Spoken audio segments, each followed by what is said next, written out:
नमस्कार, आदाब। आप देख रहे हैं द जस्टिस हिंदी। खबर बरेली से है, जहां आज एक अलग तरह का विरोध देखने को मिला, जहां केंद्रीय श्रमिक संगठनों के आह्वान पर 1 अप्रैल को काला दिवस के रूप में मनाया गया। इस मौके पर बड़ी संख्या में कर्मचारी और श्रमिक संगठनों से जुड़े लोग सड़कों पर उतरे और केंद्र सरकार की नीतियों के खिलाफ जमकर आवाज बुलंद की। बरेली में यूनियन बैंक की मुख्य शाखा के सामने बरेली ट्रेड यूनियंस फेडरेशन के बैनर तले कर्मचारी और श्रमिक एकत्रित हुए। सभी ने काले फीते, बैज और काले कपड़े पहनकर अपना विरोध दर्ज कराया। यह प्रदर्शन सिर्फ एक औपचारिकता नहीं था, बल्कि इसके पीछे गहरी नाराजगी और असंतोष साफ नजर आ रहा था। सभा की अध्यक्षता करते हुए मुकेश सक्सेना ने अपने संबोधन में कहा कि 1 अप्रैल का दिन कामगारों के लिए काला दिन इसलिए है क्योंकि इसी दिन पुरानी पेंशन व्यवस्था को खत्म किया गया था। उनका कहना था कि अब इसी तारीख से 4 नए लेबर कोड्स भी लागू किए जा रहे हैं, जिन्हें वे मजदूर विरोधी बता रहे हैं। उनके मुताबिक इन फैसलों ने देश के कामगार वर्ग को असुरक्षित बना दिया है। वहीं यूनाइटेड फोरम के अध्यक्ष पीके माहेश्वरी ने भी केंद्र सरकार पर गंभीर आरोप लगाए। उन्होंने कहा कि ये चारों लेबर कोड्स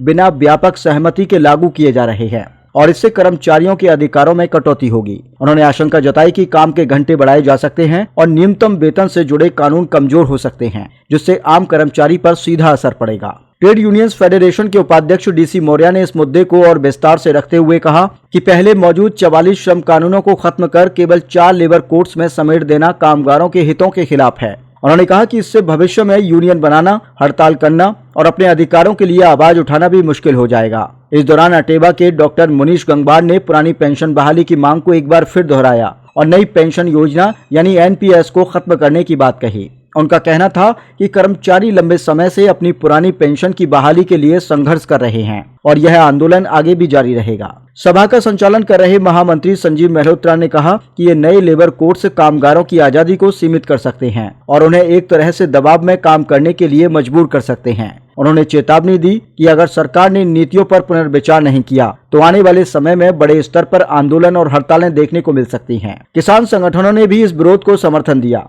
क्रांतिकारी किसान मंच के हिमांशु ने मंच से कहा कि मजदूर और किसान एक दूसरे के पूरक हैं और इस लड़ाई में किसान संगठन भी श्रमिकों के साथ खड़े हैं। उन्होंने सरकार से मांग की है कि इन चारों लेबर कोड्स को तत्काल वापस लिया जाए। इस विरोध प्रदर्शन में कई अन्य नेताओं और कार्यकर्ताओं ने भी अपनी बात रखी और एक स्वर में इन नीतियों का विरोध किया। साफ है कि यह मुद्दा अब सिर्फ श्रमिक संगठनों तक सीमित नहीं रहा, बल्कि धीरे धीरे एक बड़े जन आंदोलन का रूप ले सकता है।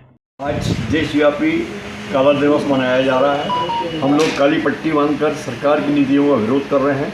आज 1 अप्रैल 2005 को ही पुरानी पेंशन समाप्त की गई थी और आज 1 अप्रैल को ही ये नई 4 लेबर संहिताएँ लागू की गई हैं। इनका पूरा विरोध, देशव्यापी विरोध किया जा रहा है। हम लोगों ने प्रदर्शन किया है और सरकार को चिताया है कि ये 4 लेबर संहिताएँ वापस लें। इससे बेरोजगारी बढ़ेगी, लोगों को रोजगार के अवसर कम होंगे और मालिकों के हक में ये 4 संहिताएँ लागू की गई हैं। मैं हरिशंकर, जिलाध्यक्ष शिक्षक कर्मचारी संयुक्त परिषद बरेली।